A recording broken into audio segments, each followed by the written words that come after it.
네, 여러분 반갑습니다. 오늘은 트럼프 관세 폭탄과 뉴욕 증시의 죽은 고양이의 발작, 이른바 데스켓 바운스라는 제목으로 말씀드리겠습니다.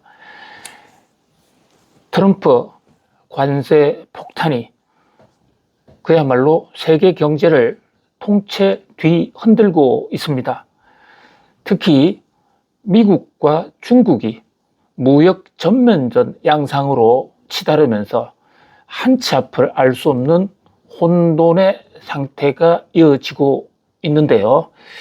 자, 이런 가운데 세계 G2라는 경제 강대국 미국과 중국에서 각각 발표되고 있는 경제 지표들이 매우 좋은 것으로 나타나서 주목을 끌고 있습니다. 통상적으로 관세 전쟁을 한다? 전쟁을 하면 사람도 좀 죽고 경제는 피폐화되는 것이 일반적인 통념 아니겠습니까? 그런데 자, 지금 막 발표된 미국의 소비 지표, 오히려 물건이 더 많이 팔린 것으로 나타났거든요. 특히 자동차 같은 경우에는 전 회계년도 대비 5% 이상 폭발적인 증가를 기록했습니다. 이렇게 물건이 잘 팔리면 기업들은 돈을 많이 벌게 될 테고 수지가 개선되면 급여도 많이 줄 수 있고 경제가 좋은 거 아닌가. 통상적인 평상시 같으면 미국의 소매, 판매, 소비 지수가 좋게 나오면 뉴욕 증시 주가도 크게 올라갑니다. 그런데 이렇게 좋은 지표가 나왔음에도 불구하고 주가는 오히려 와르르 떨어졌어요. 정말로 트럼프 관세 폭탄 이후에 상황이 많이 바뀐 듯 합니다. 중국을 한번 볼까요? 중국의 1분기 GNP가 경제 성장률, 요즘은 GDP를 가지고 더 많이 계산하죠. GDP 경제 성장률이 무려 6%가량 높아졌다. 바로 지난해 2024년 중반까지만 하더라도요, 중국은 GDP가 급격히 둔화된다, 이러다가 디플레 오는 것이 아니냐 우려했었습니다. 그런데 1분기 미국, 중국 GDP가 5%를 넘어서 6%에 이른다고요? 이것은 폭발적인 국가 경제의 확대 팽창이라고 볼 수가 있습니다. 그런데 중국 증시 별로 신통치가 않아요. 왜 이럴까요? 한마디로 트럼프 관세 폭탄과 미국, 중국의 무역 전면전 때문이라고 말씀드릴 수가 있는데요. 우리가 경제 통계를 볼 때 이 비상시에와 평상시에 보는 분석 방법이 좀 달라져야 됩니다. 그러니까 정상적인 상태라면 경제가 좋으면 당연히 주가도 좋고 기업도 좋을 것이다.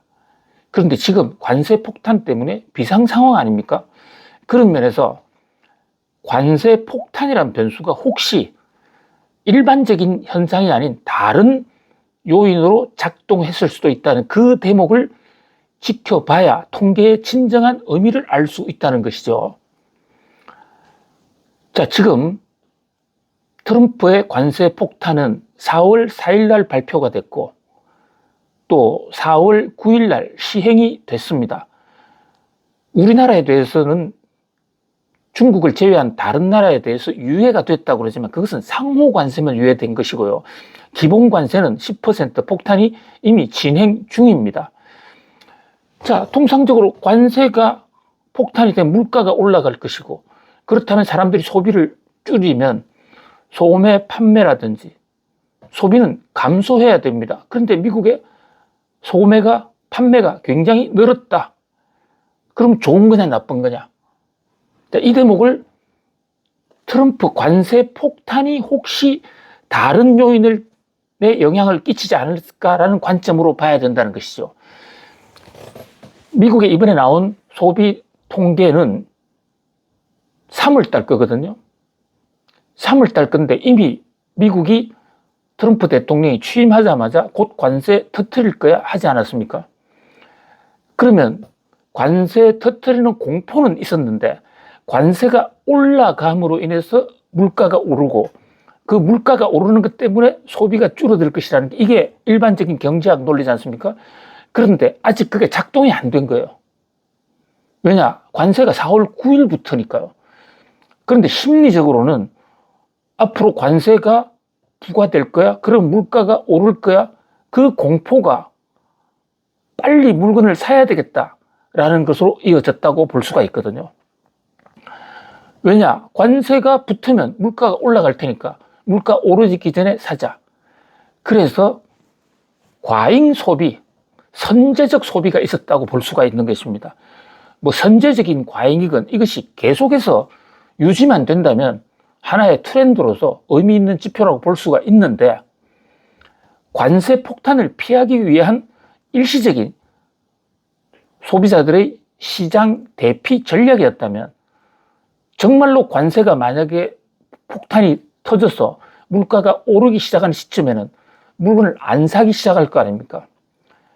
그리고 또 관세 오르기 전에 물건을 샀다면 미래의 소비를 앞당겨서 소비한 것도 많을 테니까 정작 관세 폭탄 이후에는 소비가 급격히 줄어들 수 있단 말이죠. 이런 현상을 좀 눈여겨봐야 된다는 것이죠. 4월 달 통계는 그러면 이제 관세 폭탄의 충격이 나올까? 저는 4월 달 통계도 아니라고 봅니다. 왜냐면요, 관세를 때렸을 때 물가가 바로 올라가는 게 아닙니다. 관세는 수입업자한테 매기는 겁니다. 근데 수입업자가 관세 100% 올렸다고 해서 100% 물가 바로 올리는 거 아니거든요. 팔다가 안 되면 그때 올리는 겁니다. 또 현대차라든지 큰 대기업들의 경우에는 수입업자하고 수출업자가 같아요. 한국에서 현대차를 만들어서 판다. 그러면 미국의 현대차 현지 법인이 한국의 현대차를 수입해다가 파는데 이게 세금을 수출업자나 수입업자가 먼저 낸단 말이죠. 소비자한테는 일단은 직접 전가는 안 돼요. 그런데 수입업자나 수출업자가 세금 내고 나면 관세 내고 나면 남는 돈이 없죠. 이러면 우리 적자야. 이러면 서서히 가격을 올리기 시작해요.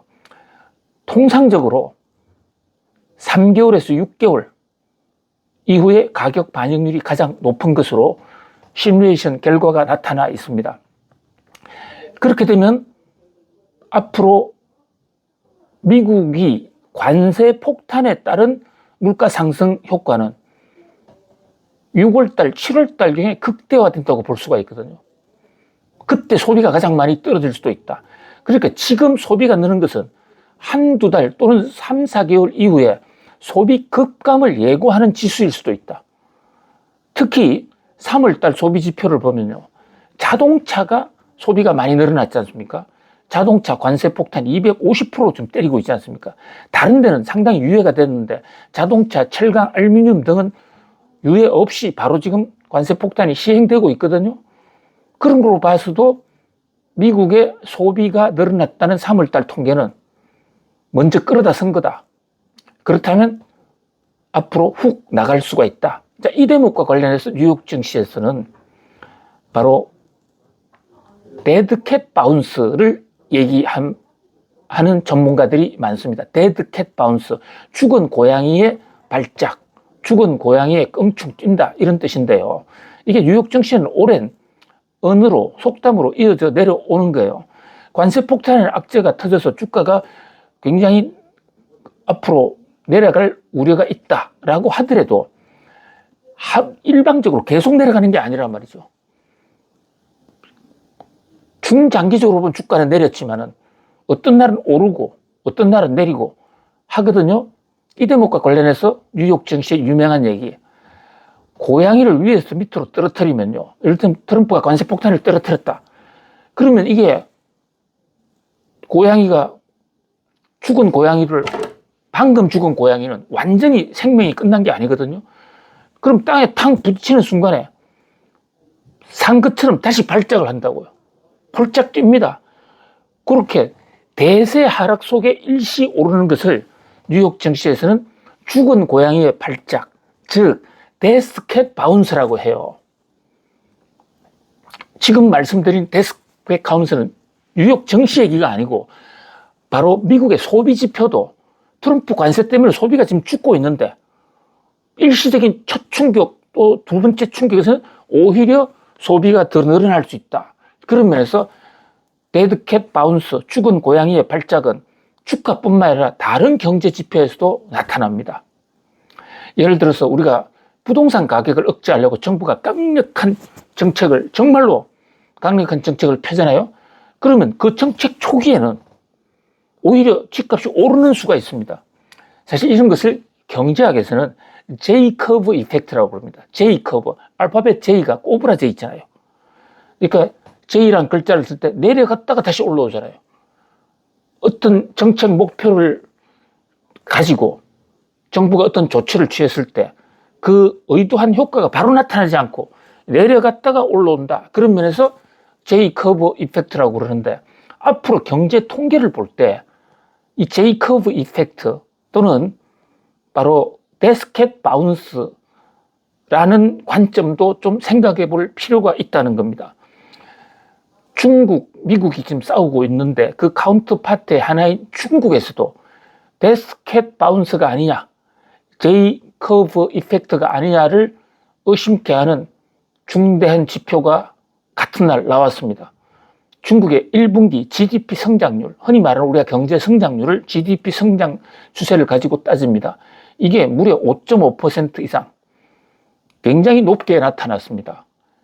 2024년도까지만 하더라도 중국 경제가 둔화되니 이러다가 디플레가 온다라는 걱정이 있었는데 거기에 비한다면 5.5% 성장은 중국이 지금 목표로 하는 게 뭐 5% 성장이지 않습니까? 거기보다도 더 높은 거, 선방한 거예요. 근데 왜 선방했냐? 내막을 뜯어다 보니까 보통 GDP는 세 가지 요인이 작동하거든요. 투자가 많으면 GDP가 확대됩니다. 소비가 많아도 확대돼요. 그 다음에 수출이 늘어나도 확대가 됩니다. 그런데 중국 GDP를 뜯어보니까 소비 안 늘어났습니다. 투자는 감소했어요. 그렇다면 GDP 줄여야 되지 않습니까? 그런데 GDP의 3대 요소 중에 하나인 중국의 바깥 세상으로의 수출, 이게 폭발적으로 늘어난 건 12%. 중국 수출이 왜 갑자기 늘어나느냐? 이 역시 트럼프 관세 폭탄에 따른 J-커브 효과, 데스켓 바운스가 아니냐는 지적이 나오고 있는 것이죠. 미국 기업들 입장에서 한번 생각해 보세요. 미국으로 들어오는 중국산 제품에 엄청나게 관세가 붙는다. 그러면 미국 기업들이 선택할 수 있는 첫 번째 방법은 관세 올라가기 전에 그 물건을 많이 사재기하는 겁니다. 그러니까 중국 수출이 급격히 늘어난 것입니다. 이 또한 수출이 계속 늘어난다면 중국 경제에 호재가 되겠죠. 그러나 이제 정말 관세가 붙고 나면 그동안에 사재기했던 그 국내에 팔고 수입은 좀 줄이겠죠. 그럼 중국의 수출이 줄어들 수가 있다는 말이죠. 그래서 어떤 경제적인 큰 격변이 있다든지 관세 폭탄과 같은 어떤 천지를 뒤흔드는 어마어마한 정책 변화가 있다. 이럴 때는 바로 고양이가 하늘에서 내팽개쳐서 죽는 것처럼 내려오면서도 펄쩍 뛰는 이런 발작 현상이 나타날 수 있기 때문에 각종 통계를 볼 때 이것이 고양이 발작인지 아니면 진짜로 산 고양이가 뛰어오르는 건지 이 대목을 좀 예의주시해 볼 필요가 있다는 겁니다. 물가도 마찬가지예요. 자, 물가도요. 지금 관세 폭탄을 앞두고 물가가 예상외로 안 올라갑니다. 왜? 기업들이 막 공급 물량을 막 실어내거든요. 그리고 관세가 떨어지면 그때부터 이제 물가에 반영이 될 테니까 물가도 일정 시차가 있겠죠. 그런 시차를 감안할 필요가 있다. 자, 쉽지가 않죠. 흔히 그래서 경제를 살아있는 생물이다 그럽니다. 경제 지표를 보는 관점도요. GDP나 소비 이런 것 그 자체는 하나의 팩트지만 그 팩트가 순간적인 정책 변화에 따라서 통계 자체가 왜곡될 수 있기 때문에 그것을 좀 꿰뚫어 볼 수 있는 눈을 가지면 훨씬 더 정확하고 선제적으로 경제 현상의 변화를 감지할 수 있다. 자, 경제에서의 성장은 누가 먼저 정확하게 변화를 읽느냐, 그것이 요체다고 볼 수가 있습니다. 오늘은 트럼프 관세 폭탄 속에서 이 죽은 고양이의 발작 현상, 이른바 데드 캣 바운스 현상이란을 제목으로 말씀드렸습니다. 여러분, 오늘도 승리하세요. 감사합니다.